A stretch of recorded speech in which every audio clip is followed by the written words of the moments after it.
Hi, എല്ലാവർക്കും സൈറ ലേണിംഗ്സിലേക്ക് സ്വാഗതം. നമ്മുടെ ഏഴാമത്തെ ടെസ്റ്റ് പേപ്പറിന്റെ ആൻസർ ക്യൂ ആയിട്ടാണ് ഞാൻ ഇന്ന് വന്നിരിക്കുന്നത്. എല്ലാവരും ആൻസേഴ്സ് ഒക്കെ അടിപൊളിയായിട്ട് ചെയ്തിട്ടുണ്ടാവും വിചാരിക്കുന്നു. യെസ്, അപ്പോ നമുക്ക് ചോദ്യത്തിലേക്ക് കിടക്കാം അല്ലെ. ആദ്യത്തെ ചോദ്യം എന്തായിരുന്നു? Find the compound interest earned by investing ₹20,000 at 10% per annum for 2 years എന്നുള്ള സംഭവമായിരുന്നു. നമ്മളപ്പോ പഠിച്ചതാണ്. ഇത് ഏത് മെത്തേഡ് അനുസരിച്ചാണ് ചെയ്യേണ്ടത്? ഇത് നമ്മൾ പലപ്പോഴും ചെയ്യാറുണ്ട്. ഏത് മെത്തേഡ് ഉപയോഗിച്ചിട്ടാണ്? നമ്മുടെ പാസ്കൽ ട്രയാങ്കിൾ മെത്തേഡ് ഉപയോഗിച്ചാണ് നമ്മൾ ഇത്തരം പ്രോബ്ലംസ് വർക്ക്ഔട്ട് ചെയ്യാറ് എന്നുള്ളത് നമുക്കറിയാം അല്ലേ. സോ എന്താണ് പാസ്കൽ ട്രയാങ്കിൾ മെത്തേഡ് എന്ന് പറഞ്ഞു കഴിഞ്ഞാൽ? എന്താണ് പാസ്കൽ ട്രയാങ്കിൾ എന്ന് പറഞ്ഞു കഴിഞ്ഞാൽ? നമുക്ക് നോക്കാം എന്താണ് പാസ്കൽ ട്രയാങ്കിൾ എന്ന് ആദ്യം. പാസ്കൽ ട്രയാങ്കിൾ എന്ന് പറഞ്ഞാൽ എന്തായിരുന്നു? ആദ്യം ഒരു 1 വരും അല്ലേ, പിന്നെ ഇവിടെ 1 പിന്നെ ഏതാണ് വരിക? ഇവിടെ 1, എന്നിട്ട് ഈ 1 കൂടെ മുകളത്ത് 1 കൂടെ കൂടി 2 എഴുതി, എന്നിട്ട് ഇവിടെ 1 വരും അല്ലേ. പിന്നെ എന്ത് വരും? തുടക്കത്തിൽ 1 തന്നെയാണ്, അവസാനം 1 തന്നെയാണ് വരിക. പിന്നെ ഈ 1 + 2 കൂട്ടി കഴിഞ്ഞാൽ എത്ര കിട്ടും? 3. then 2 + 1 കൂട്ടിക്കഴിഞ്ഞാൽ 3 കിട്ടും. again ലാസ്റ്റ് 1, പിന്നെ വീണ്ടും again 1 + 3 കൂടുമ്പോൾ 4 അല്ലെ, 3 + 3 കൂടുമ്പോൾ 6, 3 + 1 കൂട്ടുമ്പോൾ 4 ആൻഡ് അറ്റ് ലാസ്റ്റ് 1 അല്ലേ. ഇതിങ്ങനെ ഒരു ട്രയാങ്കിൾ ആകൃതിയിലാണ് പോവുക. തുടക്കവും അവസാനം എന്തായിരിക്കും? 1 ആയിരിക്കും. അതിനിടയ്ക്ക് കുറെ സംഖ്യകൾ ഇങ്ങനെ വരും അല്ലേ. ഇപ്പോ നമ്മുടെ നമുക്കറിയാം കോമ്പൗണ്ട് ഇൻട്രസ്റ്റും സിമ്പിൾ ഇൻട്രസ്റ്റും ഒക്കെ കണ്ടുപിടിക്കുമ്പോൾ n എന്ന് പറയുന്ന ഒരു സാധനമുണ്ട് അല്ലേ. n എന്ന് വെച്ചാൽ എന്താണ്? കാലാവധിയാണ്. ആ കാലാവധി അനുസരിച്ച് n = 1 ആണെങ്കിൽ നമ്മൾ ഈ 1 1 എന്നുള്ള സാധനം എടുക്കണം. പാസ്കൽ ട്രയാങ്കിൾ പ്രകാരം കോമ്പൗണ്ട് ഇൻട്രസ്റ്റ് കണ്ടുപിടിക്കാം. ഓക്കെ, 2 ആണ് n ന്റെ വാല്യൂ എങ്കിൽ നമ്മൾ 1 2 1 എടുക്കണം. 3 ആണ് n ന്റെ വാല്യൂ എങ്കിൽ നമ്മൾ 1 3 3 1 എടുക്കണം. 4 ആണെങ്കിൽ 1 4 6 4 1 എന്നുള്ള സാധനം എടുക്കണം. ഓക്കെ, അപ്പോൾ ഈ ഒരു സാധനമാണ് നമ്മൾ പഠിച്ചു വെക്കേണ്ടത്. ഓക്കെ, ആ മാക്സിമം 3 വരെയൊക്കെ ചോദിക്കുള്ളൂ. പിന്നെ നമ്മൾ കൃത്യമായി മനസ്സിലാക്കി വെക്കാം. ഓക്കെ, 4 ഒക്കെ ചോദിക്കുകയാണെങ്കിൽ നമ്മൾ എന്തെടുക്കണം എന്നുള്ളത് മനസ്സിലാക്കാൻ വേണ്ടിയിട്ടാണ് എന്താണ് പാസ്കൽ ട്രയാങ്കിൾ എന്നുള്ള സാധനം ഞാൻ പറഞ്ഞു തന്നത് അല്ലെ. ക്വസ്റ്റ്യൻ കിട്ടിക്കഴിഞ്ഞാൽ ഏറ്റവും ആദ്യം നിങ്ങൾ ചെയ്യേണ്ട പരിപാടി എന്താണെന്ന് ഇവിടുത്തെ പി എത്രയാണെന്ന് ആദ്യം എഴുതി വെക്കുക. ഇവിടുത്തെ പി എത്രയാ? പ്രിൻസിപ്പൽ എത്രയാ? 20,000 ആണ് അല്ലെ. അപ്പൊ നമ്മൾ ആ 20,000 എന്നുള്ളത് നമ്മൾ എഴുതി. ഓക്കെ, ദെൻ n എത്രയാണെന്ന് എഴുതാം. n എത്രയാണ്? 2 വർഷത്തേക്കാണ്. n = 2 എന്ന് കൊടുത്തു. ആൻഡ് r എത്രയാണ്? റേറ്റ് ഓഫ് ഇൻട്രസ്റ്റ് എന്ന് പറയുന്നത് ഇറ്റ് ഈസ് 10% ആണ്. അത് നമ്മൾ അങ്ങനെ കൊടുക്കും. എന്നതിന് ശേഷം അടുത്തതായിട്ട് നമ്മൾ ചെയ്യേണ്ടത് n ന്റെ വാല്യൂ 2 ആണെങ്കിൽ പാസ്കൽ ട്രയാങ്കിൾ പ്രകാരം നമ്മൾ എടുക്കേണ്ട വാല്യൂ എത്രയാണ്? 1 2 1 എന്നുള്ള സാധനമാണ്. ഇതൊരു ഇക്വേഷൻ ഉപയോഗിച്ച് ചെയ്യുകയാണെങ്കിൽ നമ്മുടെ സമയം വെറുതെ പോകുന്നുള്ളത് കൊണ്ടാണ് നമ്മൾ ഇക്വേഷൻ ഇല്ലാതെ പാസ്കൽ ട്രയാങ്കിൾ മെത്തേഡ് ഉപയോഗിച്ച് ഇത് ആൻസർ ചെയ്യാൻ പോകുന്നത് കേട്ടോ. അപ്പൊ എങ്ങനെയാ എടുക്കേണ്ടത്? 1 2 1 എടുക്കണം അല്ലേ. അപ്പൊ 1 2 1 എന്ന് നമ്മൾ എടുത്തു. ഇനി 1 ന് താഴെ ഞാൻ എന്താ എഴുതേണ്ടത്? ഞാൻ ഇട്ട പൈസ ആയിട്ടും 20,000 ഞാൻ 1 ന് താഴെ എഴുതി. ഓക്കെ, ദെൻ ഈ 20,000ത്തിന്റെ ഇവിടുത്തെ റേറ്റ് ഓഫ് ഇൻട്രസ്റ്റ് എത്രയാണ്? 10% ആണ് അല്ലെ. ആ 10% കണ്ടുപിടിച്ച് അടുത്ത 2 താഴെ എഴുതി വെക്കുക. 20,000ത്തിന് 10%. 20,000ത്തിന് 10% എത്രയാ? 2,000 രൂപയാണ് അല്ലെ. അപ്പൊ 2,000 എന്നുള്ളത് നമ്മൾ ഇവിടെ എഴുതി. ഓക്കെ, ദെൻ അടുത്ത 1 താഴെ നമ്മൾ എഴുതേണ്ടത് ഇപ്പൊ നമുക്ക് കിട്ടിയ 2,000 അല്ലേ, ആ 2,000ത്തിന്റെ 10% അഥവാ റേറ്റ് ഓഫ് ഇൻട്രസ്റ്റ് എത്രയാണോ അത്രയും ശതമാനം. ഇവിടെ 10% ആണ്. 10%. ഇഫ് സപ്പോസ് ഇറ്റ് ഈസ് 8%, നമ്മൾ എത്ര പെർസെന്റേജ് കാണേണ്ടത്? 8% ആയിരിക്കും അവിടെ കണ്ടുവരിക. ഓക്കെ, 2,000ത്തിന്റെ 10% എത്രയാണ്? 2,000ത്തിന്റെ 10% ഏതൊരു സംഖ്യയുടെയും 10% കണ്ടുപിടിക്കാൻ വളരെ എളുപ്പം അല്ലേ. 200 ആയിരിക്കും. 2,000ത്തിന്റെ 10% കൂടുമ്പോൾ എത്രയായിരിക്കും? 200 ആയിരിക്കും. ഇനി നിങ്ങൾ ചെയ്യേണ്ടത് ഇവിടുത്തെ ചോദ്യം നമ്മൾ കൃത്യമായിട്ട് വായിച്ചു നോക്കാം. Find the compound interest. Interest മാത്രം മതി അല്ലേ. നമ്മൾ ആദ്യത്തെ 1 താഴെ എഴുതിയിരിക്കുന്നത് എന്താണ്? പ്രിൻസിപ്പൽ എമൗണ്ട് ആണ്. സോ അത് ഇൻട്രസ്റ്റിൽ വരില്ല അല്ലെ. അപ്പൊ നമുക്ക് ആ സാധനത്തിന് അങ്ങോട്ട് ഒഴിവാക്കാം. ഇൻട്രസ്റ്റ് മാത്രം ചോദിക്കുന്നുണ്ട്. ഇനി നമ്മൾ ചെയ്യേണ്ടത് ഈ 2 × 2,000 ഗുണിക്കുക. 2 × 2,000 എത്രയായിരിക്കും? 4,000 അല്ലെ. അടുത്തത് 1 × 200 ഗുണിക്കുക. 1 × 200 ആൻസർ എത്ര? 200. സോ 4,000 + 200 എത്രയായിരിക്കും? 4,200 ഈസ് ആൻസർ. ഓക്കെ, 4,200 ആയിരിക്കും ഈ ഒരു എമൗണ്ടിൽ കിട്ടുന്ന കോമ്പൗണ്ട് ഇൻട്രസ്റ്റ് എന്ന് പറയുന്ന സാധനം. സിമ്പിൾ അല്ലേ. അപ്പൊ പാസ്കൽ ട്രയാങ്കിൾ മെത്തേഡ് ഉപയോഗിച്ച് വേണം നമ്മൾ ഇത്തരം ചോദ്യങ്ങൾ ആൻസർ ചെയ്യാൻ വേണ്ടിയിട്ട്. പാസ്കൽ ട്രയാങ്കിൾ ഉപയോഗിക്കുകയാണെങ്കിൽ കുറച്ചുകൂടെ എളുപ്പത്തിൽ നമുക്ക് ഇതിന്റെ ആൻസർ കിട്ടും എന്ന് കൂടെ മനസ്സിലാക്കി വെക്കാം. Okay, yes. മൂവിങ് രണ്ടാമത്തെ ക്വസ്റ്റിലേക്ക് പോകുമ്പോൾ Kiran was working in a private financial firm. He invested ₹50,000 at an interest rate of 12% per annum compounded half yearly എന്നാണ് പറയുന്നത് അല്ലേ. സോ ഇപ്പൊ നമുക്ക് ഈ ഒരു സാധനമാണ് ശ്രദ്ധിക്കേണ്ടത്. Compounded half yearly. Half yearly എന്ന് പറഞ്ഞാൽ എന്താണ്? 6 മാസത്തിലൊരിക്കൽ പലിശ കണക്കാക്കും അല്ലേ. പിന്നെ what will be the amount he receives after 1 year എന്നുള്ളതാണ് ചോദ്യം. അപ്പൊ നിങ്ങളൊന്ന് ആലോചിക്കുക. പി എത്രയാണ്? പി = 50,000 രൂപയാണ് ഞാൻ കൊണ്ടിടുന്നത്. ഇനി 6 മാസത്തിലൊരിക്കൽ നമുക്ക് പലിശ കണക്കാക്കുമെങ്കിൽ 6 മാസത്തിലൊരിക്കൽ പലിശ കണക്കാക്കുമെങ്കിൽ നിങ്ങളൊന്ന് ആലോചിച്ചേ, ഒരു വർഷത്തിനിടയ്ക്ക് എത്ര പ്രാവശ്യം പലിശ കണക്കാക്കും? 6 മാസത്തിൽ ഒന്ന്, അടുത്ത 6ാമത്തെ മാസം അഥവാ 12 മാസം കഴിയുമ്പോൾ ഒന്ന്. അപ്പൊ എത്ര പ്രാവശ്യം കണക്കാക്കി? 2 പ്രാവശ്യം കണക്കാക്കി അല്ലെ. ഇതിന്റെ വാല്യൂ എത്രയാ? 2 ആണ്. ഇനി റേറ്റ് ഓഫ് ഇൻട്രസ്റ്റോ? R = എത്രയായിരിക്കും വരിക? R = 12% per annum എന്നാ പറഞ്ഞിരിക്കുന്നത് അല്ലെ. എന്ന് വെച്ചാൽ ഒരു വർഷത്തേക്കാണ് എനിക്ക് ബാങ്ക് അല്ലെങ്കിൽ ആ ഫിനാൻഷ്യൽ ഫേം എന്ത് തരാന്ന് പറഞ്ഞേക്കുന്നത്? പലിശ തരാന്ന് പറഞ്ഞേക്കുന്നത് 12% അല്ലെ. ഒരു വർഷത്തേക്കാണ് 12%. 6 മാസത്തിലൊരിക്കൽ എന്ന് പറയുമ്പോൾ എത്ര ശതമാനമായിരിക്കും എനിക്ക് തരിക? ഇതിന്റെ പകുതിയല്ലേ തരുള്ളൂ, അല്ലെ? ഒരു വർഷം ആകുമ്പോഴേക്ക് 12% തന്നു തീർക്കണമെന്നേ ഉള്ളൂ. അപ്പൊ 6 മാസത്തിലൊരിക്കൽ ആകുമ്പോൾ അതിന്റെ പകുതി എന്ന് വെച്ചാൽ എത്ര ശതമാനമേ തരുള്ളൂ? 6% തരുള്ളൂ. അപ്പൊ ഇവിടെ കണക്കാക്കേണ്ടത് 6 മാസത്തിലൊരിക്കൽ കണക്കാക്കുന്ന റേറ്റ് ഓഫ് ഇൻട്രസ്റ്റ് എന്ന് പറയുന്നത് എത്രയായിരിക്കും? 6% സോ അപ്പൊ നമുക്ക് എന്ത് കിട്ടി? പി കിട്ടി, എൻ കിട്ടി, ആർ കിട്ടി, അല്ലെ? അപ്പൊ ഈ കോമ്പൗണ്ടഡ് ഹാഫ് ഇയർലി എന്ന് പറയുമ്പോൾ ഈ കാര്യം ഒന്ന് ശ്രദ്ധിക്കുക. എന്നിന്റെ വാല്യൂ എന്തായിട്ട് കുറയണം? അല്ല, എന്നിന്റെ വാല്യൂ എന്താവണം? നമ്മൾ തന്നിരിക്കുന്ന വർഷമല്ല എന്നിന്റെ വാല്യൂ എന്ന് പറഞ്ഞാൽ എത്ര പ്രാവശ്യം അവിടെ പലിശ കണക്കാക്കും എന്ന് ആലോചിച്ചിട്ട് വേണം എഴുതാൻ വേണ്ടിയിട്ട്. ആൻഡ് റേറ്റ് ഓഫ് ഇൻട്രസ്റ്റ് എന്ന് പറയുന്ന സാധനം നേരെ പകുതിയായി മാറും ഹാഫ് ഇയർലി ആകുമ്പോ. അപ്പൊ ആനത്തിൽ എത്ര തരുന്നു അതിന്റെ പകുതി ആയിരിക്കും 6 മാസത്തിലൊരിക്കൽ തരും. അത് രണ്ടും ഇപ്പോഴും നമ്മൾ ശ്രദ്ധിക്കണം. ഇനി നമ്മൾ ആലോചിക്കേണ്ടത് എന്നിന്റെ വാല്യൂ 2 ആർ ഇസ് 6% ആണെങ്കിൽ നമുക്കറിയാം എന്താണ് 1 to 1. എന്നിന്റെ വാല്യൂ 2 ആണെങ്കിൽ 1 to 1 അല്ല എഴുതേണ്ടത്. പാർഷ്യൽ ട്രയാങ്കിൾ പകരം 1 to 1 എഴുതി. 1 താഴെ എന്ത് എഴുതാം? ഞാൻ ഇട്ട പൈസ ആയിട്ട് 50,000 എഴുതാം. ഈ 50,000ത്തിന്റെ 6% കണ്ടുപിടിച്ച് 6% ആണ് റേറ്റ് ഓഫ് ഇൻട്രസ്റ്റ് എന്നുള്ളത് കൊണ്ട് 50,000ത്തിന്റെ 6% കണ്ടുപിടിച്ച് 2 താഴെ എഴുതാം. എത്രയായിരിക്കും 50,000ത്തിന്റെ 6%? 50,000ത്തിന് 1% പറയുമ്പോൾ 2 പൂജ്യം കളഞ്ഞാൽ 500, അല്ലെ? അത് 1% ആണ്. അതിന് 6 കൊണ്ട് ഗുണിച്ചാൽ 6% കിട്ടി. So 500 into 6. 500 into 6 എത്രയാ? 3000, അല്ലെ? സോ 3000 ആയിരിക്കും എത്ര പെർസെന്റേജ്? 6%. അടുത്തതോ 3000ത്തിന്റെ 6% കണ്ടുപിടിച്ച് അടുത്തതിന് താഴെ എഴുതണം. എത്രയാണ് 3000ത്തിന് 1%? 3000ത്തിന് 1% 30 ആയിരിക്കും, അല്ലെ? 30 into 6. 30 into 6 എത്രയാ? 180 ആയിരിക്കും 6% എന്ന് പറഞ്ഞു കഴിഞ്ഞാൽ, അല്ലെ? ഇനി നമ്മൾ ചെയ്യേണ്ട പരിപാടി എന്താ? ജസ്റ്റ് ഗുണിക്കുക. 2 into combo amount he receives after 1 year എന്നുള്ളതാണ് ചോദ്യം. ആദ്യം ഇതും കൂടെ ഗുണിക്കണം, അല്ലെ? അതായത് നമുക്ക് 8 പൈസയും കൂടെ കിട്ടുമല്ലോ. അപ്പൊ 1 into 50,000 50,000 മൊത്തം കിട്ടുന്ന എമൗണ്ട് അല്ലേ വേണ്ടത്? അപ്പൊ 50,000 plus 2 into 3000 6000 plus 1 into 180 180. So അപ്പൊ എത്രയാണ് കിട്ടുക? 50 മാറും 56 180 56,180 രൂപയായിരിക്കും അയാൾക്ക് ടോട്ടൽ കിട്ടുക. സോ എത്രയായിരിക്കും ആൻസർ? 56,180. മൂവിങ് അടുത്ത ക്വസ്റ്റിലേക്ക് കിടക്കുമ്പോൾ find the compound interest on rupees 48,000 for 1 year at 8% per annum when compounded half yearly. നമ്മുടെ ഇതേ ടൈപ്പ് ഓഫ് ക്വസ്റ്റ്യൻ തന്നെയാണ്, അല്ലെ? ഇവിടെ നമ്മൾ ചെയ്യേണ്ട കേസുകൾ എന്തൊക്കെയാണ്? പി എത്രയാണെന്ന് അറിയാം. 48,000 രൂപയാണ് പി ആയിട്ട് ഇടുന്നത്, അല്ലെ? പിന്നെ എൻ എത്രയാ? എൻ എന്ന് പറയുന്നത് 1 year ആയതുകൊണ്ട് തന്നെ, അല്ലെ, ഹാഫ് ഇയർലി ആണ് കാൽക്കുലേറ്റ് ചെയ്യുന്നത് എന്നുള്ളത് കൊണ്ട് തന്നെ 2 ആയിരിക്കും എന്നിന്റെ value. And rate of interest എത്രയായിരിക്കും? 8% ഒരു വർഷത്തേക്ക് തരാന്ന് പറഞ്ഞേക്കണം. അപ്പൊ അതിന്റെ നേരെ പകുതിയായിട്ട് 4% ആയിരിക്കും നമുക്ക് 6 മാസത്തിലൊരിക്കൽ തരിക, അല്ലെ? അപ്പൊ 48,000 n equal to 2, r equal to 4%. ഇനിയോ നമ്മൾ ചെയ്യേണ്ട പരിപാടി എന്താ? അപ്പൊ കോമ്പൗണ്ട് ഹാഫ് ഇയർലി എന്ന് പറയുമ്പോൾ നമുക്കറിയാം 1 to 1, അല്ലെ? എന്നിന്റെ വാല്യൂ 2 ആവുമ്പോൾ 1 to 1. 1ന് താഴെ നമ്മൾ എന്ത് എഴുതണം? 1ന് താഴെ 48,000 എന്നുള്ള എമൗണ്ട് എഴുതി വെക്കണം. പിന്നെ ഈ 48,000ത്തിന്റെ 4% കണ്ടുപിടിച്ച് ഇവിടെ എഴുതണം, അല്ലെ? അപ്പൊ 48,000 into അല്ലെങ്കിൽ 48,000ത്തിന്റെ 4%. എത്രയായിരിക്കും 48,000ത്തിന്റെ 1%? 480 ആയിരിക്കും, അല്ലെ? 480 into 4 ഗുണിക്കുമ്പോൾ എത്രയാണ്? 480 into 4 നമ്മൾ മനക്കണക്കായിട്ട് ഗുണിക്കുകയാണെങ്കിൽ എങ്ങനെ ഗുണിക്കും? 400 into 4 1600, 80 into 4 320. 1600 320 കൂടെ കൂട്ടി എത്ര കിട്ടാം? 1920 ആയിരിക്കും 40,000ത്തിന് 4%, അല്ലെ? സോ ഇനി ഈ 1920ന്റെ 4% അവിടെ കാണുന്നത്, അല്ലെ? സോ അതെങ്ങനെ കാണാം? 1920ന്റെ 4% എന്ന് പറയുമ്പോൾ 90.2 ആയിരിക്കും 1%, അല്ലെ? 2 സ്ഥാനം മാറ്റി 90.2 എന്നല്ലേ വായിക്കാം. ഇൻറ്റു 4 നമ്മുടെ പെർസെന്റേജ് ഒക്കെ കുറെ പറഞ്ഞുകൊണ്ടാണ് ഞാൻ റിപ്പീറ്റ് ചെയ്യാത്തത്.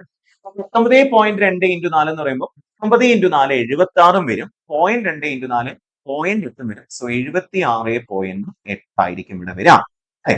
ഇന്ന് പിടിച്ചു 2 into 1920, അല്ലെ? ചോദ്യം എന്താ? കോമ്പൗണ്ട് ഇൻട്രസ്റ്റ് ആണ് ചോദ്യം. 2 into 1920. 1900ന്റെ ഇരട്ടി 3800, 20ന്റെ ഇരട്ടി 40. 3830 പ്ലസ് 76.8, അല്ലെ? സോ ഇത് രണ്ടും കൂടെ കൂട്ടുമ്പോൾ എത്ര കിട്ടാം? ഇവിടെ 0.8 എന്ന് ലാസ്റ്റ് വരും. പിന്നെ 6 7 4 11, അല്ലെ? ബാക്കി 1 9 3916.8 എന്നായിരിക്കും നമുക്ക് ആൻസർ കിട്ടുക. സോ എത്രയായിരിക്കും ആൻസർ? 3916. ശരിക്കും പറഞ്ഞാൽ 0.8 കിട്ടുമ്പോൾ തന്നെ നമുക്ക് ആൻസർ ചെയ്താട്ടോ. അതെല്ലാം കൂട്ടണമെന്നില്ല. കാരണം 0.8 ലാസ്റ്റ് വരും എന്ന് ഉറപ്പിച്ചു കഴിഞ്ഞാൽ നമുക്ക് 2 ഓപ്ഷൻസിലെ 0.8 വരുന്നുള്ളൂ. ആദ്യത്തെ ഓപ്ഷനിൽ 3600 ആണ്. ഇവിടെ ഓൾറെഡി 2 into 1920 ഗുണിച്ചപ്പോൾ തന്നെ 3840 അതിനേക്കാൾ വലുതായിരിക്കുമല്ലോ ആൻസർ. സോ നമുക്ക് ധൈര്യമായിട്ട് എന്ത് എഴുതാം? 3916.8 ആയിരിക്കും ആൻസർ എന്നുള്ള സമയം എഴുതാം. ഓക്കെ അല്ലേ? അടുത്ത ക്വസ്റ്റ്യൻ എന്താ? If the simple interest for an amount of rupees 10,000 for 2 years is 2,400, അല്ലെ? ഇനി നമ്മൾ മനസ്സിലാക്കേണ്ട കേസ് 2 വർഷത്തിന്റെ കേസ് ആകുമ്പോൾ നമ്മൾ 1 to 1 അല്ലേ നമ്മുടെ പാസ്കൽ ട്രയാങ്കിൾ പ്രകാരം കോമ്പൗണ്ട് ഇൻട്രസ്റ്റ് കണ്ടുപിടിക്കാൻ എഴുതാം. ഇതിൽ ആദ്യത്തെ 1ന് താഴെ എഴുതുന്ന എമൗണ്ട് പ്രിൻസിപ്പൽ എമൗണ്ട് ആയിരിക്കും. ഈ പ്രിൻസിപ്പളിന്റെ എത്ര ശതമാനം കണ്ടുപിടിക്കുന്ന, നമ്മളിപ്പോ 10% ആണെങ്കിൽ ആ 10% കണ്ടുപിടിക്കാന്ന് മീൻസ് അതെന്താ ശരിക്കും പറഞ്ഞാൽ സിമ്പിൾ ഇൻട്രസ്റ്റ് അല്ലേ? അതായത് നമ്മൾ എങ്ങനെയാ സിമ്പിൾ ഇൻട്രസ്റ്റ് കണ്ടുപിടിക്കാം? ഒരു വർഷത്തിൽ 10% ഇൻട്രസ്റ്റ് ഏറ്റു തരാമെന്ന് പറഞ്ഞ ഒരു കേസിന്റെ സിമ്പിൾ ഇൻട്രസ്റ്റ് എങ്ങനെ കണ്ടുപിടിക്കാം? എത്രയാണോ നമ്മൾ ഇട്ടിരിക്കുന്ന പൈസ അതിന്റെ 10% കണ്ടുപിടിക്കും. അത് ഒരു വർഷത്തെ സിമ്പിൾ ഇൻട്രസ്റ്റ് ആണ് അല്ലെ? അപ്പൊ ഈ 2ന് താഴെ എഴുതുന്ന സാധനം ശരിക്കും പറഞ്ഞാൽ എന്താണ്? സിമ്പിൾ ഇൻട്രസ്റ്റ് ആണ്. ബാക്കി അപ്പുറത്തേക്ക് വരുന്ന ഈ 1ന് താഴെയും ഇപ്പോ 1331 3 വർഷത്തിന്റെ കേസ് ആണെങ്കിൽ അവിടെയൊക്കെ വരുന്ന സാധനമാണ് കോമ്പൗണ്ട് ഇൻട്രസ്റ്റിൽ എക്സ്ട്രാ കിട്ടുന്ന പൈസ അല്ലെ? ഈ ഒരു ചോദ്യത്തിൽ നോക്കൂ, if the simple interest four N amount of ₹10,000, അപ്പൊ പി തന്നിട്ടുണ്ട് 10,000 ആണ് അല്ലെ? 10,000 എന്ന് നമുക്ക് തന്നിട്ടുണ്ട്. അപ്പൊ പിന്റെ എമൗണ്ട് അവിടെ എങ്ങനെ എഴുതാം? 10,000 ആയിരിക്കും 2 വർഷത്തിന്റെ കേസിൽ. 2 years is ₹2,400. സിമ്പിൾ ഇൻട്രസ്റ്റിന്റെ പ്രത്യേകത എന്താ? എല്ലാ വർഷവും എനിക്ക് സെയിം പലിശയാണ് കിട്ടും. 2,400 2 വർഷം കൊണ്ട് കിട്ടുന്നുണ്ടെങ്കിൽ ആദ്യത്തെ ഒരു വർഷത്തെ പലിശ എത്രയായിരിക്കും? 1,200 വെച്ചിട്ടായിരിക്കും. അപ്പൊ ഇവിടെ 1,200 ആയിരിക്കും കിട്ടിയിട്ടുണ്ടാവുക അല്ലെ? അപ്പൊ നമുക്ക് മനസ്സിലാക്കാം നമ്മൾ എങ്ങനെയാണ് ഇവിടെ എഴുതുക? 10,000ന് ഇത്ര ശതമാനം എന്ന് പറഞ്ഞിട്ടല്ലേ നമ്മൾ അവിടെ എഴുതേണ്ടത്.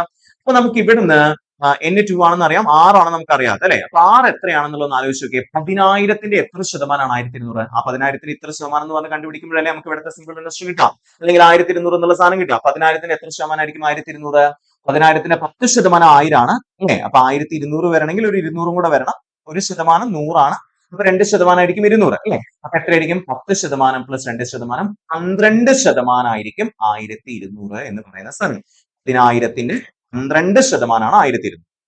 സോ അപ്പൊ ഇനി അടുത്തതിൽ നമ്മൾ എന്താ ചെയ്യണം? കോമ്പൗണ്ട് ഇൻട്രസ്റ്റ് എക്സ്ട്രാ കിട്ടുന്ന പൈസ എങ്ങനെയായിരിക്കും കണ്ടുപിടിക്കുക? ഈ 1,200ന്റെ 12% അല്ലേ നമ്മൾ നേരത്തെ കണ്ടുപിടിച്ചുകൊണ്ടിരുന്നു.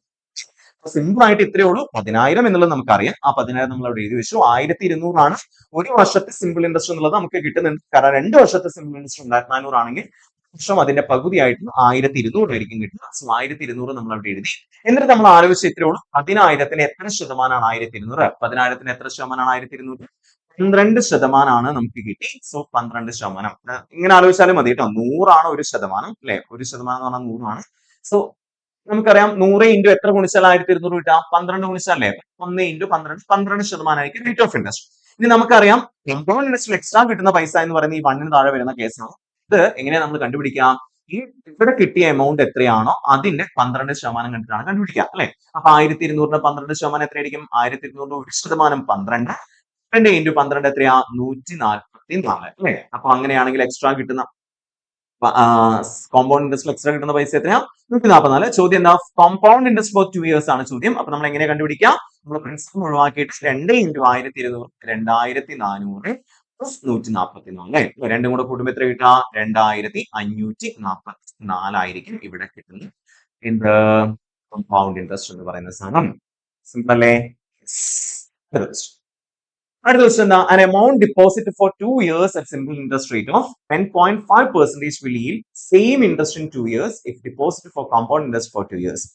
Compounded annually if the rate of compound interest is. അതായത് ക്വസ്റ്റ്യൻ എങ്ങനെയാണ്?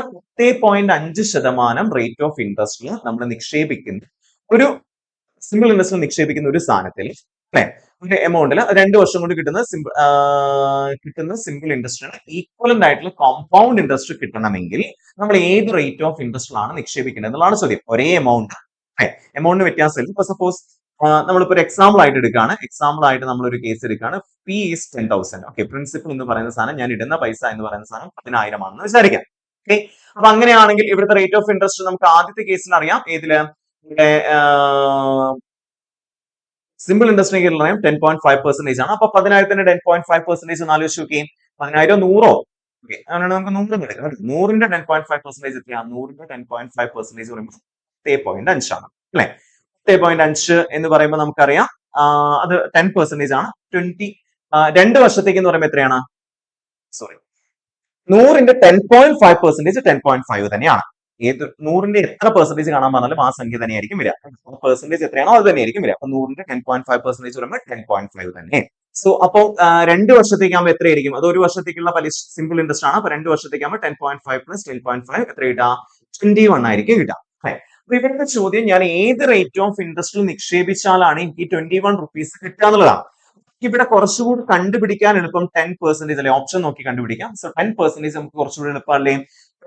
അപ്പൊ പ്രിൻസിപ്പിൾ 100 ആണ്, R ഈക്വൽ ടു 10% ആണ്, N ഈക്വൽ ടു 2 ആണെന്ന് വിചാരിക്കാം. ഓക്കെ, കാലാവധി 2 വർഷമാണല്ലോ തന്നിരിക്കുന്നത്, 2 വർഷമാണെന്ന് വിചാരിക്കാം. അപ്പൊ നമ്മൾ ഇത് എടുത്തു നോക്കുകയാണ് കേട്ടോ, ഇത് ശരിയാവോ എന്നുള്ള സാധനം നോക്കുകയാണ്. കാരണം എന്തായാലും സിംപിൾ ഇൻട്രസ്റ്റിനേക്കാൾ കൂടുതൽ എമൗണ്ട് ആണ് കോമ്പൗണ്ട് ഇൻട്രസ്റ്റിൽ അല്ലെ സാധാരണ കേസിൽ. അപ്പൊ 10.5% തന്നെയാണ് ഞാൻ ഇടുന്നതെങ്കിൽ എനിക്ക് ഉറപ്പായിട്ട് കോമ്പൗണ്ട് ഇൻട്രസ്റ്റ് കൂടുതൽ എമൗണ്ട് കിട്ടും. അപ്പൊ ഈ 10.5%നെ കുറവ് എമൗണ്ടിൽ നിക്ഷേപിച്ചാലേ എനിക്ക് എന്ത് കിട്ടുള്ളൂ, ഈ പറഞ്ഞ പോലെ കുറവ് എമൗണ്ടിൽ നിക്ഷേപിച്ചാലാണ് നമുക്ക് എന്ത് കിട്ടാം, നമുക്ക് സെയിം എമൗണ്ട് കിട്ടുന്നത്. അതായത് 10.5%ൽ നിക്ഷേപിക്കുമ്പോൾ കിട്ടുന്ന 21 റുപ്പീസ് തന്നെ നമുക്ക് എന്തിനു കിട്ടണം, കോമ്പൗണ്ട് ഇൻട്രസ്റ്റിൽ കിട്ടണം, 21 തന്നെ കിട്ടണം. അങ്ങനെ കിട്ടണമെങ്കിൽ ഞാൻ ഏത് നിരക്കിലാണ് നിക്ഷേപിക്കുന്നത് എന്നുള്ളതാണ് ചോദ്യം. അപ്പോ എന്തായാലും 10.5%നേക്കാൾ കുറവായിരിക്കും ആൻസർ, നമുക്ക് ഉറപ്പാണ്. അപ്പൊ 10.5 അല്ലാന്ന് ക്ലിയർ ആണ്. 10.25 ആയിരിക്കാം, 10 ആവാം, 9.75% ആയിരിക്കാം. സോ ഇതിൽ 10% എന്തുകൊണ്ട് ഓപ്ഷൻ എടുത്ത് ഞാൻ കണ്ടുപിടിക്കുന്നു ചോദിച്ചു കഴിഞ്ഞാൽ, 10% അല്ലെങ്കിൽ നമുക്ക് ഉറപ്പാണ്. ഇപ്പൊ ഇവിടെ ഈ 10% വെച്ച് കണ്ടുപിടിക്കുന്ന എമൗണ്ട് 21നേക്കാൾ കൂടുതലാണെങ്കിൽ നമുക്ക് ഉറപ്പാണ് ഇതിനെ കുറവായിരിക്കും ഇൻട്രസ്റ്റ് റേറ്റ്. അപ്പൊ നമുക്ക് ധൈര്യമായിട്ട് എന്ത് എഴുതി വെക്കാം, 9.75% എഴുതി വെക്കാം. ഇനി നേരെ തിരിച്ചു വന്നാൽ എന്ന് വെച്ചാൽ നമുക്ക് 10% വെച്ച് കണ്ടുപിടിക്കുമ്പോൾ കിട്ടുന്ന എമൗണ്ട് 21നേക്കാൾ കുറവാണെങ്കിൽ നമുക്ക് ഉറപ്പിക്കാം ഇതിനേക്കാൾ 10% കുറച്ചുകൂടെ കൂടുതൽ ഇൻട്രസ്റ്റ് റേറ്റിൽ നിക്ഷേപിച്ചാലേ എനിക്ക് 21 റുപ്പീസ് കിട്ടുള്ളൂ എന്നുള്ളത് നമുക്ക് ഉറപ്പാണ്. അപ്പൊ നമുക്ക് ധൈര്യമായിട്ട് എന്ത് എടുക്കാം, 10.25% എഴുതി വെക്കാം. So that's why I take 10% as an example. Okay, അപ്പൊ അതുകൊണ്ടാണ് 10% നമ്മൾ എടുത്തിരിക്കുന്നത് കേട്ടോ. അപ്പൊ P is equal to 100 ആണ്, R is equal to 10% ആണ്, N equal to 2 ആണെങ്കിൽ നമുക്കറിയാം നമ്മുടെ N ന്റെ വാല്യൂ 2 ആണെങ്കിൽ 121 ആണ് അല്ലെ. അപ്പൊ ഞാൻ നിക്ഷേപിച്ച പൈസ 100 ആണ്. 100ന്റെ റേറ്റ് ഓഫ് ഇൻട്രസ്റ്റ് 10% പറയുമ്പോൾ എത്രയാണ്, 10 ആണ്. ഈ 10ന്റെ 10% പറയുമ്പോൾ എത്രയാണ്, 1 ആണ്. എന്ന് ഗുണിച്ച് നോക്കി, കോമ്പൗണ്ട് ഇൻട്രസ്റ്റ് എത്രയായിരിക്കും, 2 into 10 20 plus 1 into 1 1, that is 21. Correct അല്ലേ? അല്ലെ. 10.5% റേറ്റ് ഓഫ് ഇൻട്രസ്റ്റിൽ നമ്മൾ സിംപിൾ ഇൻട്രസ്റ്റ് നിക്ഷേപിക്കുകയാണെങ്കിൽ 2 വർഷം കിട്ടുന്നു അതേ പലിശയാണ് 10%ൽ കോമ്പൗണ്ട് ഇൻട്രസ്റ്റ് നിരക്കിൽ 2 വർഷം കൊണ്ട് നമുക്ക് കിട്ടും ഒരേ എമൗണ്ട് അല്ലെ. അപ്പൊ ഏതാണ് ആൻസർ, 10%. അപ്പൊ ഇവിടെ എക്സാമ്പിൾ ആയിട്ട് എടുക്കേണ്ടത് എന്താണ്, P equal to 100 എന്നുള്ള കേസ് എടുത്തിട്ട് ചെയ്ത് നോക്കുകയാണെങ്കിൽ കുറച്ചുകൂടെ എളുപ്പമായിരിക്കും എന്ന് മനസ്സിലാക്കാം. ഓക്കെ അല്ലേ. മൂവിങ് അടുത്ത ക്വസ്റ്റിലേക്ക് കിടക്കുമ്പോൾ, if the compound interest on a certain sum at 4% for 2 years is 2448, then the simple interest on the same sum at the same rate for the same period is എന്നുള്ളതാണ് ചോദ്യം. So ഇവിടെ നമുക്ക് some എത്രയാണ് തന്നിട്ടില്ല, നമുക്ക് തന്നിരിക്കുന്നതാണ് 4% for 2 years is 2448 എന്ന് പറഞ്ഞിട്ടുണ്ട്. 2 വർഷത്തേക്കുള്ള 4% റേറ്റ്. സോ again നമ്മൾ എക്സാമ്പിൾ എടുത്ത് ചെയ്യുന്നതാണ് കുറച്ചുകൂടെ നല്ലത്. എന്തായാലും 2448 2 വർഷം കൊണ്ട് കോമ്പൗണ്ട് ഇൻട്രസ്റ്റിൽ കിട്ടുന്ന പലിശയെങ്കിൽ അതേ റേറ്റിന് അതേ സമ്മിന് നമ്മൾ നിക്ഷേപിക്കുകയാണെങ്കിൽ ഇതിനേക്കാൾ കുറവായിരിക്കും ഏതിൽ കിട്ടുക, സിംപിൾ ഇൻട്രസ്റ്റിൽ കിട്ടുക. അപ്പൊ നമുക്ക് ഏതൊക്കെ ഓപ്ഷൻ കട്ട് ചെയ്യാം, 2500 അല്ല എന്നുള്ളത് നമുക്ക് ഉറപ്പാണ്. കാരണം 2548 വലുതാണ് 2500 അല്ലെ, അതിനേക്കാൾ കുറവാണ് കിട്ടുക. അപ്പൊ 2400 ആവാം, 2436 ആവാം, 2420 ആവാം. സോ ഇത് കുറച്ചുകൂടി കണ്ടുപിടിക്കാൻ എളുപ്പം 2400 എന്നുള്ള സാധനമാണ്. നമ്മൾ ഈ ഇത്ര 2 വർഷത്തിന്റെ കേസ് ആകുമ്പോൾ 1 to 1 അല്ലേ, നമ്മുടെ ഇത് 1 to 1 എഴുതി. 1ന് താഴെ നമ്മൾ ഒന്നും എഴുതണ്ട, നമുക്കറിയില്ല പ്രിൻസിപ്പൽ എമൗണ്ട് എത്രയാണെന്നുള്ളത്. 2400 ആണ് നമ്മുടെ സിമ്പിൾ ഇൻട്രസ്റ്റ് 2 വർഷത്തേക്ക് കിട്ടുന്നെങ്കിൽ ഈ 2ന് താഴെ ഞാൻ എന്താ എഴുതേണ്ടത്, 1200 ആണ് എഴുതേണ്ടത്. 2 വർഷത്തേക്ക് കിട്ടുന്ന സിമ്പിൾ ഇൻട്രസ്റ്റ് 2400 ആണെങ്കിൽ 1 വർഷത്തേക്ക് കിട്ടുന്ന എന്തായിരിക്കും, അതിന്റെ പകുതി ആയിരിക്കും. സോ 1200 ആയിരിക്കും. ഈ 1200ന്റെ 4% ആണല്ലോ ഇവിടെ കണ്ടുപിടിക്കാൻ നമ്മള് അല്ലെ. 1200ന്റെ 4%, കാരണം റേറ്റ് ഓഫ് ഇൻട്രസ്റ്റ് 4%. 1200ന്റെ 4%, 1200ന്റെ 4% എത്രയാ, 12 ആണ് 1%. 12 into 4 48. ഇനി ഇത് രണ്ടും കൂടെ ഗുണിക്കുമ്പോൾ കിട്ടുന്ന ആൻസർ നമുക്ക് ഇവിടെ കിട്ടുന്ന 2448 ആവുന്നുണ്ടോ നോക്കി. 2 into 1200 കോമ്പൗണ്ട് ഇൻട്രസ്റ്റ് എന്ന് പറയുമ്പോൾ ഇങ്ങനെയല്ലേ കണ്ടുപിടിക്കുക. 2 into 1200 2400 plus 1 into 48 48. സോ 2448 കിട്ടുന്നില്ലേ. അപ്പൊ നമ്മൾ എടുത്ത എക്സാമ്പിൾ ശരിയാണ് എന്നുള്ളതാണ് അതിന്റെ അർത്ഥം അല്ലെ.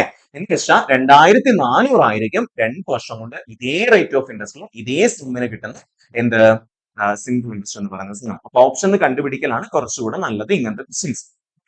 So the answer is 2400. Okay, 2420 വെച്ച് വേണമെങ്കിലും ചെയ്യാട്ടോ. അപ്പൊ 2420 വലുതാണോ ചെറുതാണോ എന്നുള്ള ലെവലിൽ നമുക്ക് എടുക്കാം. പക്ഷെ കുറച്ചുകൂടി കണ്ടുപിടിക്കാൻ എളുപ്പം 2400 ആയതുകൊണ്ടാണ് നമ്മൾ ആ ഒരു ലെവലിൽ ചെയ്യുന്നത്. Okay, the difference between simple interest and compound interest on an amount of money in 3 years at the rate of 8% is 3,456. ഇതിന്റെ ഓപ്ഷനിൽ മിസ്റ്റേക്ക് ഉണ്ട്. സോ ഇവിടെയും ഓപ്ഷനിൽ മിസ്റ്റേക്ക് ഉണ്ട്, നമുക്ക് തന്ന ചോദ്യത്തിലും മിസ്റ്റേക്ക് ഉണ്ട് ഈ ഒരു ചോദ്യത്തിൽ. സോ അതിൽ നമുക്ക് ഈ ഒരു ഓപ്ഷനിലും ഇല്ല ഇതിന്റെ ആൻസർ.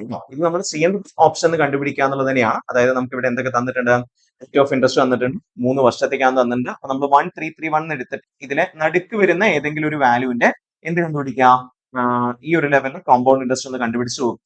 എന്നിട്ട് ഡിഫറൻസ് ബിറ്റ്വീൻ 3 ഇയേഴ്സ് എന്ന് പറയുമ്പോൾ എന്താണ്, ഇവിടെ ആദ്യത്തെ 1ന് താഴെ എഴുതുന്നത് എന്തായിരിക്കും, പ്രിൻസിപ്പൽ എമൗണ്ട് ആയിരിക്കും.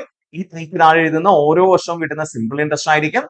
ഇതായിരിക്കും എക്സ്ട്രാ വരുന്ന എമൗണ്ട് എന്ന് പറയുന്ന സാധനം. അല്ലേ? അപ്പൊ നമ്മൾ എന്ത് ചെയ്യണം, ഈ കിട്ടുന്ന എമൗണ്ടുകൾ ഉണ്ടല്ലോ, ഈ കിട്ടുന്ന എമൗണ്ടുകളെ ഗുണിച്ച് കണ്ടുപിടിക്കുക. അപ്പൊ ഞാനൊരു എക്സാമ്പിൾ കാണിച്ചു തരാം. എന്തായാലും ഇതിന് ഓപ്ഷൻ ഇല്ല, എന്നാലും ഞാൻ കാണിച്ചു തരാം. അതായത് സപ്പോസ് ഇപ്പൊ 50,000 ആണല്ലോ ഇതിനെല്ലാത്തിനും നടുക്ക് വരുന്ന ഒരു സംഖ്യ എന്ന് പറയുന്നത്. സപ്പോസ് 50,000 ആണ് പ്രിൻസിപ്പൽ എമൗണ്ട് എങ്കിൽ 50,000 അല്ല 5 ലക്ഷം അല്ലെ, 500,000 എന്ന് വെച്ചാൽ 5 ലക്ഷം ആണെന്ന് വരിക. ഈ 5 ലക്ഷത്തിന്റെ ഇവിടെ റേറ്റ് ഓഫ് ഇൻട്രസ്റ്റ് എത്രയാ, 8% ആണ്. 5 ലക്ഷത്തിന്റെ 8% എത്രയായിരിക്കും, 5 ലക്ഷത്തിന്റെ 10%, 1% എന്ന് പറയുമ്പോൾ 5,000 വരും. അപ്പൊ 5,000 × 8 40,000 ആയിരിക്കും ഇവിടെ വരിക. ഈ ഒരു എമൗണ്ട് നമുക്ക് ആവശ്യമില്ല. ഈ അടുത്ത 40,000ത്തിന്റെ 8% കണ്ടുപിടിക്കണം. 40,000ത്തിന്റെ 8% എത്രയാ, 40,000ത്തിന്റെ 1% എന്ന് പറഞ്ഞു കഴിഞ്ഞാൽ 400. അപ്പൊ 400 × 8 3,200 ആണ് ഇവിടെ വരിക. ഇനി അടുത്തത് 3,200ന്റെ 8% കണ്ടുപിടിച്ച് അടുത്ത 1ന് താഴെ എഴുതണം. 3,200ന്റെ 8% എത്രയായിരിക്കും, 3,200ന്റെ 8% മീൻസ് 3,200ന്റെ 1% എന്ന് പറഞ്ഞാൽ എത്രയാണ്, 320 ആണ്. സോറി 32 ആണ് അല്ലെ. 32 × 8 30 × 8 240, 2 × 8 16 256 അല്ലെ. അപ്പൊ ഇങ്ങനെയാണ് വരിക. ഇവിടെ നമ്മളൊരു ചെറിയ മിസ്റ്റേക്ക് പറ്റിയത് 3,456 എന്നുള്ളത് നമ്മൾ എഴുതിയത് തെറ്റായിരുന്നു. ശരിക്കും 50,000 തന്നെയായിരുന്നു ഇതിന്റെ ആൻസർ ആയിട്ട് വരേണ്ടത്. ഞാൻ ഈ 3,200 + 256 കൂട്ടിയിട്ടാണ് എഴുതുന്നത്. ശരിക്കും 3 × 3,200 കൂടെ ഉണ്ട് അവിടെ, അതും കൂടെ ഗുണിക്കണം. അപ്പൊ അതാണ് ഡിഫറൻസ് എന്ന് പറയുന്ന സ്ഥലം. 3 × 3,200 എന്ന് പറഞ്ഞാൽ എത്രയാണ്, 9,600 256. സോ ഇവിടുത്തെ ഡിഫറൻസ് എത്ര വരിക, 9,856 ആയിരിക്കും ഇവിടുത്തെ ഡിഫറൻസ് എന്ന് പറയുന്ന സ്ഥാനം. അപ്പൊ ഈ ഒരു ക്വസ്റ്റ്യനിൽ മിസ്റ്റേക്ക് ഉണ്ട്. 9,856 ആയിരുന്നെങ്കിൽ നമുക്ക് തീരെയായിട്ട് 50,000 എഴുതി വെക്കാമായിരുന്നു. അല്ലെങ്കിൽ പിന്നെ 50,000 ചെറുതായിരിക്കാം. അതായത് ഇപ്പൊ ഇവിടെ കിട്ടിയ ആൻസറിനേക്കാൾ ചെറിയ ആൻസർ ആണ് നമ്മുടെ ക്വസ്റ്റ്യനിൽ തന്നിട്ടില്ലെങ്കിൽ 50,000 ചെറിയ ആൻസർ ആയിരിക്കാം. അപ്പൊ നമ്മൾ 40,000 35,000 കണ്ടുപിടിക്കേണ്ടി വരും. ഇപ്പൊ സപ്പോസ് നമുക്ക് കിട്ടിയിരിക്കുന്ന ആൻസർ എത്രയാണ്, തന്നിരിക്കുന്ന ഈ 9,000 നമുക്ക് 50,000 വെച്ച് ചെയ്തപ്പോ കിട്ടിയ 5 ലക്ഷം വെച്ച് ചെയ്തപ്പോ കിട്ടിയ 9,856 വലുതാണെങ്കിൽ നമുക്ക് തീരെയായിട്ട് എഴുതാം 6 ലക്ഷമാണ് എമൗണ്ട് എന്നുള്ള എഴുതി. അല്ലെങ്കിൽ പിന്നെ 3,50,000 4 ലക്ഷത്തിന്റെയും കേസിൽ ഏതെങ്കിലും ഒന്ന് എടുത്ത് ചെക്ക് ചെയ്തിട്ട് അതും അല്ലെങ്കിൽ പിന്നെ 4 ലക്ഷം എടുത്ത് ചെക്ക് ചെയ്തു. എന്നിട്ട് അതും അല്ല എന്നുണ്ടെങ്കിൽ പിന്നെ 3,50,000 ആയിരിക്കും. അല്ല 3,50,000 എടുത്ത് ചെക്ക് ചെയ്തു, അതല്ലെങ്കിൽ 4 ലക്ഷം ആയിരിക്കും. ആ ഒരു ലെവലിൽ നമ്മൾ ചെയ്യാന്നുള്ളതാണ് ചെയ്യുന്നത്. ഓക്കെ. സോ ഇപ്പൊ ഈ ഒരു ലെവലിൽ വേണം നമ്മൾ ഇതാക്കാൻ. അപ്പൊ എപ്പോഴും മനസ്സിലാക്കുക 1331ന് 1ന് താഴെ വരുന്ന പ്രിൻസിപ്പൽ എമൗണ്ട് ആണ്, അടുത്ത 3ക്ക് താഴെ വരുന്ന സിമ്പിൾ ഇൻട്രസ്റ്റ് ആണ്, അടുത്ത 3ക്കും 1നും താഴെ വരുന്ന കേസുകളാണ് എന്തെന്ന് വിളിക്കുന്നത്, കോമ്പൗണ്ട് ഇൻട്രസ്റ്റും സിമ്പിൾ ഇൻട്രസ്റ്റും തമ്മിലുള്ള ഡിഫറൻസ് എന്ന് പറയുന്ന സാധനം. Okay. Moving. Find the difference between compound interest and simple interest for 3 years for an amount of rupees 15,000 at 10% per annum എന്നുള്ളതാണ് പറഞ്ഞേക്കുന്നത്. അപ്പൊ നമുക്ക് അഗെയിൻ നമ്മൾ ചെയ്യുന്ന അതേ ക്വസ്റ്റ്യൻ ടൈപ്പ് ഓഫ് ക്വസ്റ്റ്യൻ ആണ്. പക്ഷെ ഇവിടെ നേരിട്ട് പി തന്നിട്ടുണ്ട്. പി എത്രയാണ്, 1,50,000 ആണ് അല്ലെ. 1,50,000 15,000 ആണ്. നേരത്തെ ലക്ഷത്തിന് ഞാൻ 1000 പറയുകയും ചെയ്തു, ഇപ്പൊ നേരെ തിരിച്ചും പറഞ്ഞു അല്ലെ. ഓക്കെ. എൻ എത്രയാ, എൻ എന്ന് പറയുന്ന സ്ഥാനം 3 ആണ്. ആൻഡ് ആർ എന്ന് പറയുന്നത് എത്രയാണ്, 10% per annum ആണ് അല്ലെ. സോ നമ്മൾ ചെയ്യേണ്ട പരിപാടി എന്താ, അഗെയിൻ 1331 എന്നുള്ള കോമ്പൗണ്ട് ഇൻട്രസ്റ്റ് കണ്ടുപിടിക്കേണ്ട, 3 വർഷത്തേക്ക് കണ്ടുപിടിക്കേണ്ട, 3 ടേമിലേക്ക് കണ്ടുപിടിക്കേണ്ട എമൗണ്ട് എടുത്തു, അല്ലെങ്കിൽ ആ ഒരു വാല്യൂസ് എടുത്തു. 1ന് താഴെ നമ്മൾ എഴുതേണ്ട 15,000 അല്ലെ. അടുത്ത 15,000ത്തിന്റെ എത്ര ശതമാനം കാണണം, 10% അല്ലെ. 15,000ത്തിന്റെ 10% എന്ന് പറയുമ്പോൾ 1,500. 1,500ന്റെ 10% എന്ന് പറയുമ്പോൾ 150. 150ന്റെ 10% എന്ന് പറയുമ്പോൾ 15 എന്ന് എഴുതി. നമുക്കറിയാം സിമ്പിൾ ഇൻട്രസ്റ്റും കോമ്പൗണ്ട് ഇൻട്രസ്റ്റും തമ്മിലുള്ള ഡിഫറൻസ് ആണ് നമുക്ക് ഇവിടെ കാണേണ്ടത്. സോ നമുക്ക് ഇത് വേണ്ട, ഈ സ്ഥാനത്തിന് ഒഴിവാക്കി. കാരണം ഇത് പി ആണ്, ഇത് simple interest for each year ആണ് അല്ലെ. ഇവിടെയാണ് എക്സ്ട്രാ നമുക്ക് കിട്ടുന്ന പൈസ കോമ്പൗണ്ട് ഇൻട്രസ്റ്റ്. അപ്പൊ കണ്ടുപിടിച്ചാൽ മതി. 3 × 150 എത്ര വരിക, 450 പ്ലസ് 1 × 15. സോ എത്രയായിരിക്കും വരിക, 465 ആയിരിക്കും ഇവിടുത്തെ ആൻസർ. 465. ഓക്കെ അല്ലേ. Moving, find the difference between compound interest and simple interest for 2 years for an amount of rupees 12,000 at 7% per annum. 2 വർഷത്തിന്റെ കേസ് ആകുമ്പോൾ നമ്മൾ എടുക്കേണ്ടത് 1 to 1 ആണ്. 1 to 1 എടുത്തു. 1ന് താഴെ നമ്മൾ ഇട്ടിരിക്കുന്ന പൈസ ആയിട്ടുള്ള എത്ര എഴുതി, 12,000 എഴുതി. പിന്നെ 12,000ത്തിന് 7% കണ്ടുപിടിക്കണം. 12,000ത്തിന് 7% എത്രയാ, 12,000ത്തിന് 1% എന്ന് പറയുമ്പോൾ 120. 120 × 7 എന്ന് പറയുമ്പോൾ 840 കിട്ടും. ഇനി ഈ 840ന്റെ എത്ര ശതമാനം? 7% കണ്ടുപിടിക്കണം. 840ന്റെ 1% എന്ന് പറഞ്ഞാൽ 8.4 ഇൻറ്റു 7 എന്ന് പറഞ്ഞാൽ എത്രയാ? 4 7 28, ബാക്കി 2 7 56 2 58. സോ 58.8 ആയിരിക്കും ഇവിടെ വരാം. 58.8. സോ ദാറ്റ് മീൻസ് ഇവിടെ ഇതെന്താണ്? Principal amount. ഇതെന്താണ്? സിമ്പിൾ ഇൻട്രസ്റ്റ് ആണ്. So difference between simple interest and compound interest എന്ന് പറയുമ്പോൾ ഇത് രണ്ടും ഒഴിവാക്കിയിട്ട് 1 into 58.8, ദാറ്റ് ഈസ് 58.8 ആയിരിക്കും ഇവിടുത്തെ ആൻസർ. 1 to 1 എന്നുള്ള കേസിൽ ലാസ്റ്റത്തെ 1ന് താഴെയുള്ള സാധനം മാത്രം എടുത്താൽ മതി, മറ്റേ എടുക്കേണ്ട ആവശ്യം. ഓക്കെ, അടുത്ത ക്വസ്റ്റ്യൻ എന്താ? If the difference between simple interest and compound interest four 2 years at 8% per annum interest rate is 96, find the principal amount എന്നുള്ളതാണ്. അപ്പൊ ഇവിടെ നമ്മൾ മനസ്സിലാക്കേണ്ട കേസ് ഇത്രേ ഉള്ളൂ. ഓപ്ഷൻ വേണമെങ്കിൽ കണ്ടുപിടിക്കാം, പക്ഷെ ഇതിൽ കുറച്ചും കൂടെ എളുപ്പം 1 to 1 എന്നുള്ളതാണ്. നമ്മുടെ പാസ്കൽ ട്രയാങ്കിൾ പ്രകാരം 2 വർഷത്തെ കേസ് ആണെങ്കിൽ നമ്മൾ എടുക്കേണ്ട കേസ് അല്ലെ. ഇതില് നമ്മളിപ്പോ പറഞ്ഞു സിമ്പിൾ ഇൻട്രസ്റ്റും കോമ്പൗണ്ട് ഇൻട്രസ്റ്റും തമ്മിലുള്ള ഡിഫറൻസ് എന്ന് പറയുന്ന സാധനം ലാസ്റ്റത്തെ 1ന് കീഴിൽ വരുന്ന സാധനമാണ്. സോ 96 ആണ് അല്ലെ. സോ ഈ 96 ഉള്ളത് ലാസ്റ്റത്തെ 1ന് താഴെ നമുക്ക് എഴുതാലോ. അപ്പൊ ഇനി ആലോചിക്കേണ്ടത് ഇവിടെ കിട്ടുന്ന വാല്യൂവിന്റെ 8% ആയിരിക്കും 96 അല്ലെ. അപ്പൊ ഏത് സംഖ്യയുടെ എക്സ് എന്ന് പറയുന്ന സംഖ്യയുടെ 8% എത്രയെന്ന് പറയുന്ന സാധനം? 96 എന്ന് പറയുന്ന സാധനം. 96 ആണെങ്കിൽ 1% എത്രയായിരിക്കും? 1% കണ്ടുപിടിക്കാൻ ചെയ്താൽ മതി 96/8 ചെയ്താൽ മതി. അപ്പൊ നമുക്ക് എത്ര കിട്ടും? 12. അപ്പൊ അങ്ങനെയാണെങ്കിൽ അതിന്റെ 100% എത്രയായിരിക്കും? 1200 അല്ലെ. അപ്പൊ ഇവിടെ എഴുതിയിരിക്കുന്ന വാല്യൂ എന്ന് പറഞ്ഞാൽ അതായത് 1200ന്റെ 8% ആയിരിക്കും 90. അപ്പൊ നമുക്ക് ഓട്ടോമാറ്റിക്കലി കിട്ടി ഇവിടെ എഴുതിയിരിക്കുന്ന സംഖ്യ എത്രയാ? 1200 അല്ലെ. അപ്പൊ സിമ്പിൾ ഇൻട്രസ്റ്റ് 1 year എന്ന് പറയുന്ന സാധനം നമുക്ക് കിട്ടി 1200 ആണെന്ന് കിട്ടി. ഇനി ഇതേപോലെ നമ്മൾ ഇവിടെ എത്ര എഴുതോ അതിന്റെ 8% കണ്ടുപിടിച്ചിട്ടില്ലേ നമ്മൾ ഈ 1200 കിട്ടിയേക്കണ. അപ്പൊ നമ്മൾ വീണ്ടും എടുക്കുന്നു. ഇപ്പൊ സപ്പോസ് y അല്ലെങ്കിൽ പ്രിൻസിപ്പൽ എമൗണ്ടിന്റെ 8% എത്രയെന്ന് പറയുന്ന സാധനം? 1200. അപ്പൊ അങ്ങനെയാണെങ്കിൽ 1% എത്രയായിരിക്കും? പ്രിൻസിപ്പൽ എമൗണ്ടിന്റെ 1% എന്ന് പറയുന്ന സാധനം എത്രയായിരിക്കും? ഞാൻ ഇപ്പുറത്തേക്ക് എഴുതും കേട്ടോ. പ്രിൻസിപ്പൽ എമൗണ്ടിന്റെ 1% എന്ന് പറയുന്ന സാധനം എത്രയായിരിക്കും? 1200/8 അല്ലെ. 1200/8 എന്ന് പറയുമ്പോൾ അതായത് 8%ത്തിന് 1% ആക്കാൻ 8 കൊണ്ട് ഹരിക്കുന്നു. 1200/8 എത്രയാ? 12 ലിറ്റർ ഒരു പ്രാവശ്യം 1 8 45 150 അല്ലെ. അപ്പൊ 150 ആയിരിക്കും 1%. സോ 1% 150 ആണെങ്കിൽ വാട്ട് ഈസ് 100%? അഥവാ പ്രിൻസിപ്പൽ എമൗണ്ട് എന്ന് പറയുന്നത് എത്രയായിരിക്കും? 150. 2 പൂജ്യം കൂടെ ഇട്ട് കൊടുക്കും. സോ എത്രയായിരിക്കും ആൻസർ? 15000 അല്ലെ. അപ്പൊ എത്ര രൂപയ്ക്കായിരിക്കും അവിടെ ഇട്ടിട്ടുണ്ടാവുക? 15000 രൂപയായിരിക്കും അവിടെ ഇട്ടിട്ടുണ്ടാവുക. പ്രിൻസിപ്പൽ എമൗണ്ട് എത്രയാണ്? 15,000. ഇത്ര സിമ്പിൾ ആയിട്ടാണ് നമുക്ക് ഈ പാസ്കൽ ട്രയാങ്കിൾ പഠിച്ചു വെച്ച് കഴിഞ്ഞാൽ അതിന്റെ ആൻസേഴ്സ് ഒക്കെ കിട്ടുന്നുള്ള കൺസെപ്റ്റ് കൃത്യമായി മനസ്സിലാക്കി വെക്കണം. ഓരോന്നിനും താഴെ എഴുതുന്നതും എന്താണ് എന്നുള്ള ഒരു കൺസെപ്റ്റ് നമുക്ക് കൃത്യമായിട്ട് അറിഞ്ഞാൽ, എന്താണ് കോമ്പൗണ്ട് ഇൻട്രസ്റ്റും സിമ്പിൾ ഇൻട്രസ്റ്റും തമ്മിലുള്ള വ്യത്യാസം എന്ന് അറിഞ്ഞാൽ നമുക്ക് സിമ്പിൾ ആയിട്ട് കിട്ടും. കോമ്പൗണ്ട് ഇൻട്രസ്റ്റും സിമ്പിൾ ഇൻട്രസ്റ്റും തമ്മിലുള്ള വ്യത്യാസം എന്താ? കോമ്പൗണ്ട് ഇൻട്രസ്റ്റ് എന്ന് പറഞ്ഞു കഴിഞ്ഞാൽ പലിശയ്ക്ക് കൂടെ പലിശ കിട്ടുന്ന ഏർപ്പാടിനെയാണ് കോമ്പൗണ്ട് ഇൻട്രസ്റ്റ് എന്ന് വിളിക്കുന്നത്. സിമ്പിൾ ഇൻട്രസ്റ്റ് എന്ന് പറയുമ്പോൾ ഞാൻ പൈസയ്ക്ക് മാത്രമേ പലിശ കിട്ടുള്ളൂ എന്നുള്ള ഏർപ്പാട് അല്ലെ. ഇത്രയേ ഉള്ളൂ. അപ്പൊ ഇത്രയും ചോദ്യങ്ങളായിരുന്നു നമ്മൾ ഇപ്രാവശ്യത്തെ ടെസ്റ്റ് പേപ്പറിൽ ഇൻക്ലൂഡ് ചെയ്തിരിക്കുന്നത്. അപ്പൊ അതെല്ലാവരും അടിപൊളിയായിട്ട് ചെയ്തിട്ടുണ്ടാവും എന്ന് വിചാരിക്കുന്നു. അപ്പൊ നമുക്ക് അടുത്ത ആഴ്ചത്തെ ടെസ്റ്റ് പേപ്പറിലെ ആൻസർ ക്യൂ ആയിട്ട് കണ്ടുപിടിക്കാം. Thank you very much.